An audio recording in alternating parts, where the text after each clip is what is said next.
Welcome into our overtime segment here at SportsSource.tv. We appreciate you joining us. This segment brought to you by Blue Smokes. I'm pointing there.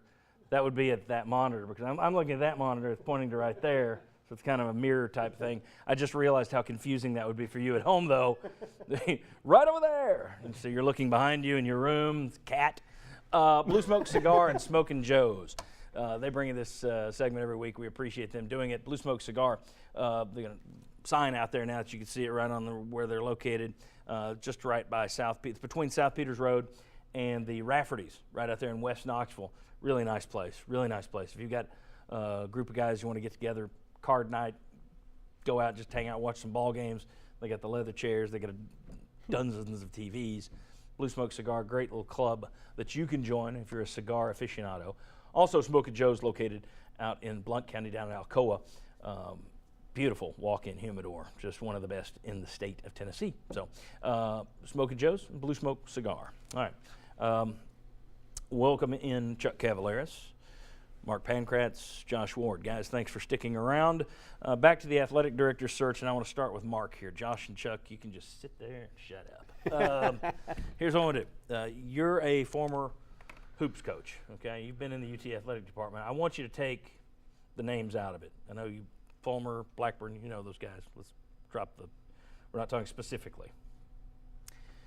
But in terms of being a non-football sport, and your new AD is a football person, you know, a lot of these schools, we pointed this out last week on the show, a lot of schools now are hiring people that come from ESPN or come from the business world.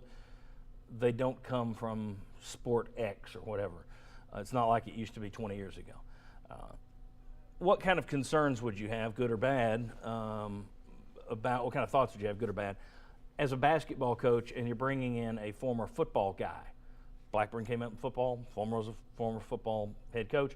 Bringing a football guy, any football guy, does that cause you any thoughts? I mean, what's your reaction if they bring in a football guy? I like it from the standpoint of he's got a sports mindset, not a business mindset, although it is a big business. The interesting part would be if your football program is looked at, say, a Tennessee caliber, an Alabama caliber, basketball might not be the same level of success. And so are they able to take off hey, look, football, we're always winning, or we're really good, and so everybody else should be that way, and so they've got a shorter leash on the other sports.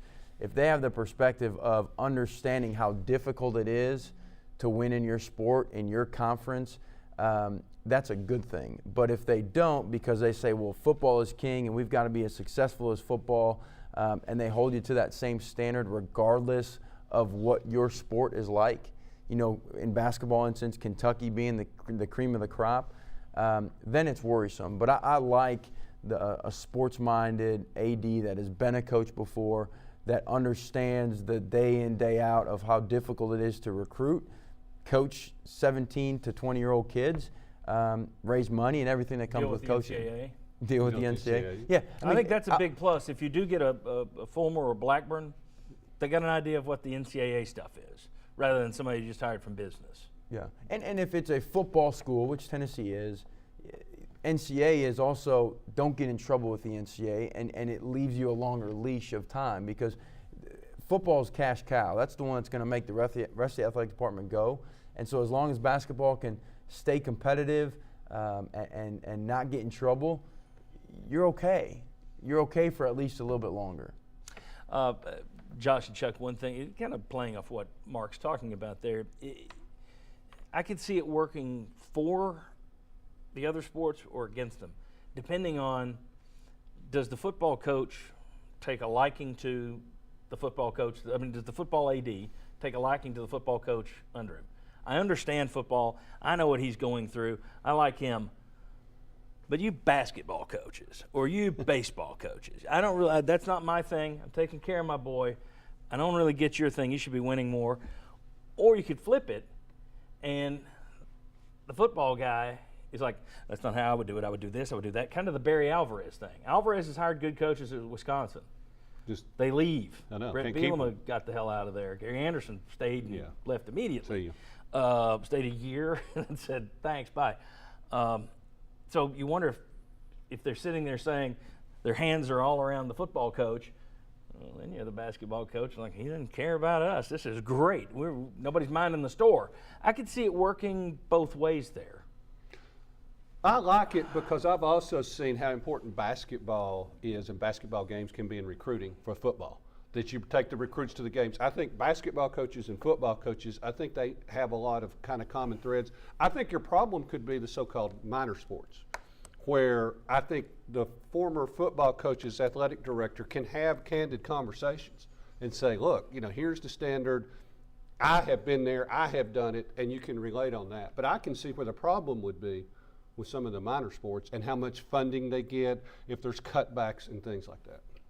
Divvying up the budget. Yes. Yeah, and with where Tennessee's basketball program is, when a coach is in position for a long time, we kind of start talking about them like they're the CEO of the program. We talked about Phillip Fulmer that way, I think, for a while. You could say those things about Rick Barnes, probably, right? With all of his history and experience in a position. So if Phillip Fulmer were to walk in as the athletic director, I would think he looks at Rick Barnes and says, hey, you've done it for a long time. You're in your second season right now is where he is. You do what you have to do over the next couple of years, and let's say you tell me what you need, what kind of help. The other sports, I'm not sure. Also at Tennessee, the other sports haven't had that much success. So is it going to get worse than it's been? I mean, baseball has struggled for a while now. So there is an only direction is up for several of these sports. They just finished last in the Directors' Cup for the fall. Yeah, right. I mean, so it's like new guy can't break it. Right. I think from the business side of things, hiring a former coach is better for the smaller sports because if you're business-minded and you've got sports that are not only not generating revenue but they're losing money, who's going to dump more money into it? So they're going to take more money and put it towards the sports, whether it's men's basketball, football, Lady Vols a little bit on the basketball side, to try to get that even more profitable. Here would be my question. This is what I don't know that any of us could properly answer. It's a $100 million business. Absolutely. People forget that. It's like you're taking over. Think of the biggest business in town. That's what you're talking about. You're putting somebody in charge of that. And if in the case of Phillip Fulmer, someone who's never done it. And I know he's worked with a financial company, which is good. I think he did it with the goal of probably having something on his resume for the future in case something like this should come up. But when you look around the nation, 65 Power 5 schools, 64 of them have an AD right now seated. Pitt's still searching, I believe, unless they hired somebody yesterday. There are not, there's one former football coach. There's a couple of former baseball coaches. Most of these guys, whether it's, you like the idea of hiring a coach. Most of these schools aren't hiring coaches. They're saying we need business people. So you could go either way, obviously, but there is more of a lean. As much as we think hiring a coach would understand sports, there's a reason all these schools aren't doing that anymore. Well, are they all wrong? Or thoughts? Well, you wouldn't think they're all wrong, would you? That's a pretty staggering number. Yeah, it's shifted. So there's more involved, I would think. Exactly. So, there apparently is something to that, is what I would say. Well, and I'm probably a broken record for a lot of people, but that's why I think David Blackburn makes a lot of sense for Tennessee because of his history with the school, but also the way that he rose in the ranks at Tennessee. He's had relationships with coaches. I think he understands what they go through with their day-to-day activities, whether you're talking about the football program or other sports that don't get as much attention. I think David Blackburn has an understanding about that as much as the business administrative side, which is where his experience is in. So, my point has been, let's put it this way. If I had to have knee surgery, I'm going to try and get into Dr. James Andrews, all right? I want the best knee surgeon. Can't get into him. I'm going to find somebody who's performed surgery before. If I know them, that's great, but somebody who's performed surgery. I'm not going to go and say, Mom, I know you love me, and you're going to care about me more than any other surgeon out there because you love me. Here's the scalpel. So the idea, that's where I'm coming from. I would base it on who's your best choice, and if you're determined it has to be a UT guy, then it's got to be who's your best choice that's a UT guy. And to me, that's Blackburn. I don't understand, as we mentioned earlier, we didn't get a long talk about it in the first segment, blind resumes, it's Blackburn. If you are, let's face it, if you're saying that the problem with Blackburn, he doesn't have enough experience, so what we're going to do is go to a guy with no experience, what are you drinking? Quite a bit of disconnect there. And I actually had that happen to me, what you're talking about, The John. drinking? No. No. When I broke my ankle playing basketball. And the first doctor that was suggested was brand new, but he was really good on elbows. And then the next one, boy, if we could get you in here, that would be the place to go. Oh, but this doctor is in Europe for 2 weeks. But the third doctor doesn't have much bedside manner, but he's a great surgeon. I said, give me the great surgeon. Right. So I actually had that happen. Yeah, so I mean, if it's me, I'm looking for the people laughing at Greg Byrne going to Alabama. I got that this week. Why would anybody? What's Alabama know? Well, they're currently 4th in the all sports. They were 4th last year in the all sports race, which is about 9-10 slots higher than Tennessee, so they know something.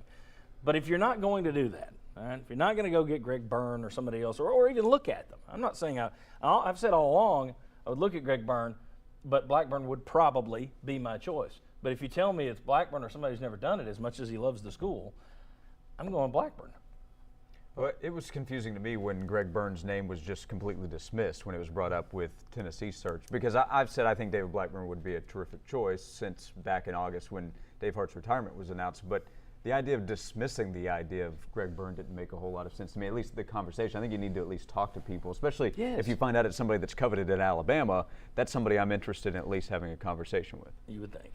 Well, it's any decision that we make that's just out of sheer anger or quick decisions, it's never the right decision, or very few times. And so to take the time to evaluate all the candidates out there, I think the one thing to your question before about hiring a coach, it's why you see in sports very few times you see really successful players or successful coaches then have success as a head coach, or then if they were a coach, has success as ADs, because they can't take the emotion out of it. They have an expectation of everybody needs to be like me. Look, I was really successful. Right. I was a great football coach. I did this. I did that.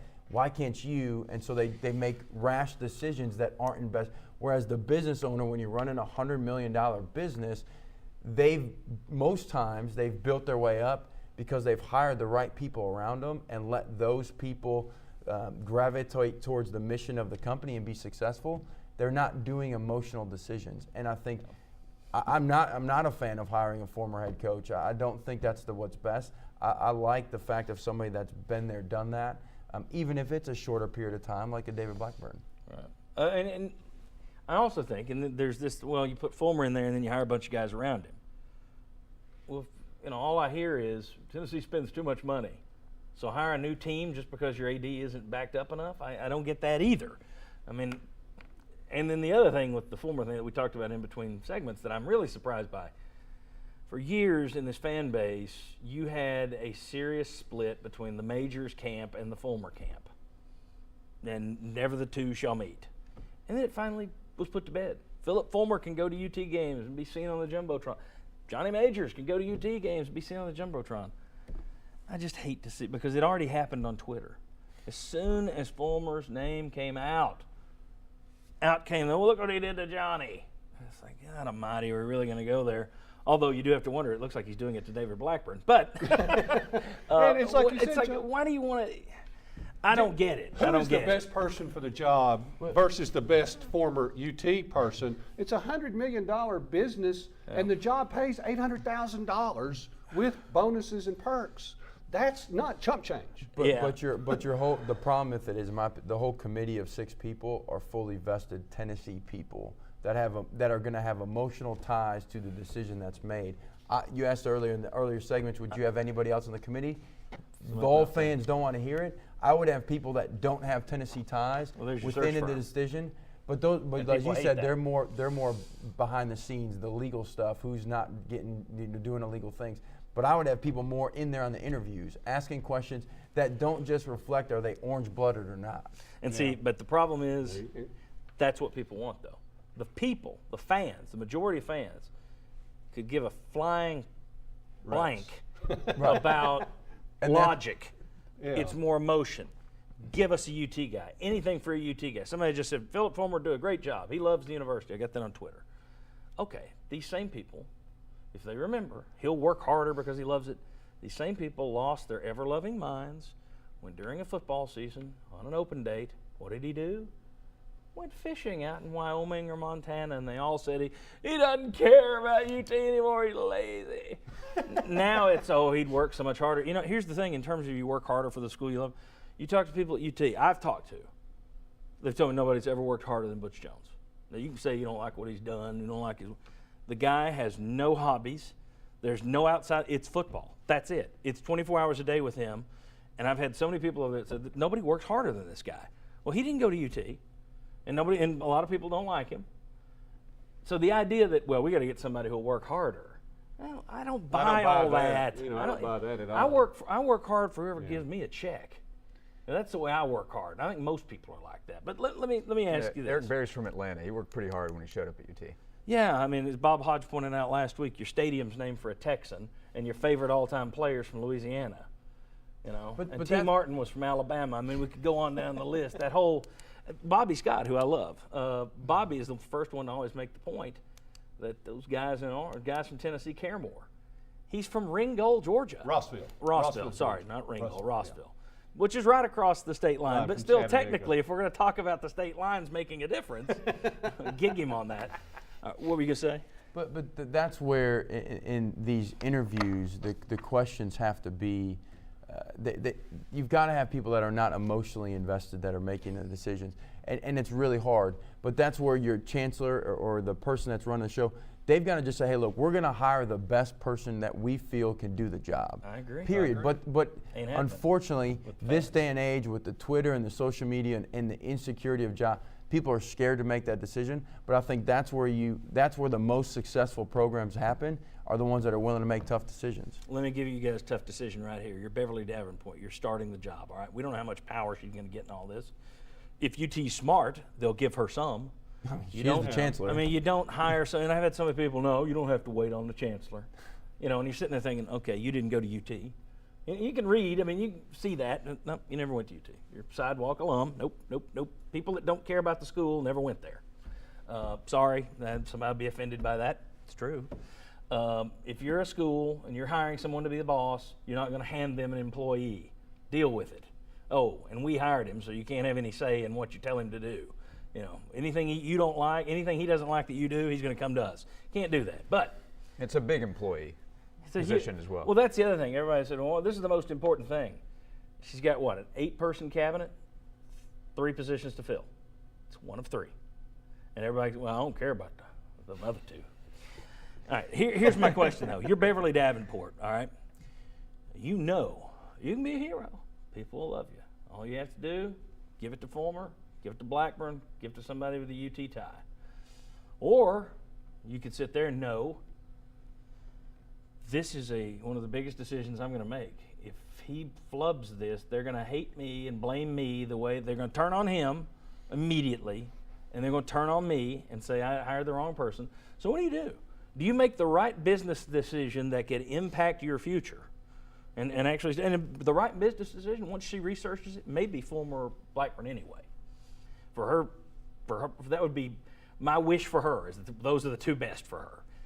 But would you make the decision to give the fans what they want and take it easier on yourself, or would you say, I'm in this for the long haul, I've got to hire the best person? You're in for the long haul. You got to hire the best person. I mean, she doesn't have the emotional ties to but Tennessee. It's not. Is it that easy? There's a lot of pressure not to do that. A hell of a lot of pressure to just make them happy. It's not that. I don't think you can completely put away the fans wanting a Tennessee guy. I think that's part of it, because adding more pressure to your coaching staff, more pressure to the athletic department, university, that's part of it. But I do think, as a professional in anything we do, you got to have the want to do the right thing and hire the best person. And if as a leader you're paid a lot of money to make those tough decisions, and if you think that's the best, that's who you got to hire. You got to hire the person that you think's best. And for her sake, I do hope when she does all the research in the search committee, I do hope it comes back as a Tennessee, one of those 2. But if not, then she's hired to make tough decisions. Josh, what do you do? Yeah, I would hire the best person, and I totally agree. It's best for her if that's David Blackburn or Philip Fulmer, if that's what her decision is. But I wouldn't want to be in the position of the chancellor at the University of Tennessee if I come in and they tell me this is the hire you're going to make. I wouldn't want to be in that important position if I don't get the responsibility of making the important decisions. I'm just spiteful enough. I would toy with, oh, you want him? Have him. It's all yours. And then if it goes right, I'm a hero. If it fails, you gonna let me have a say in it this time? You know, I would. There's enough spite and meanness and ugliness in me. You guys know me. You know that's true. That I would consider give them what they want. Because I'll say this: whether it's Fulmer, Blackburn, whoever they hire, first controversial decision they make, they will be unpopular. That's bottom line. And they can all sit there and say, "Oh, I love him." You fired him. You know, Well, I heard that last week. Johnny and Phillip, we loved them. Yeah, and you canned both of them. But here, and we could go all day about this. Yes, we could. The committee is divided. Yes, So, that's so your that's the problem. other part of it. That's the problem of if she says, okay, well, have your guy. Well, who's your guy? You know, so she's almost better off, not better off, but Well, it saying, looks well, like- let's look at somebody else. And Well, it looks like your guy, the compromise choice, is Fulmer. The interesting thing that I've said this before, all right, people on this committee, I would look at it this way. If you were on a plane in Ruston, Louisiana, signing a contract with Derek Dooley, knowing full well that Mike Hamilton was in Knoxville giving a sham interview to Kippy Brown, not so sure I want you on the plane this time. Good point. Takes- I agree. I mean, I agree with you. That's 100%. that. If you, and you let Hamilton take the fall. If you there was a group, had to sign off on Derek Dooley. They And did. one Do of you the- want that same group making this decision? And one of the people So that legit. did not endorse Derek Dooley was David Blackburn. And that's, I think, what part of the problem is. Could be part of it. They say it's not, Yeah. but David Blackburn was not fully on board with that decision and how it played out. All right, now we've pissed everybody off, which is cool. It's the goal. You know, so I heard somebody yesterday say, "Well, look, I'm in the media. It's my job to rain on everybody's parade." And I thought, yeah, it kind of is. That's kind of the job. All right, thanks, Chuck, Mark, Josh. Appreciate your honest answers. We'll be back next Sunday at 11 a.m. probably talking more about the AD search, for the love of God. We'll also be talking about recruiting, Tennessee basketball, all kinds of things. We'll see you then next Sunday at 11 on Channel 6. Thank you.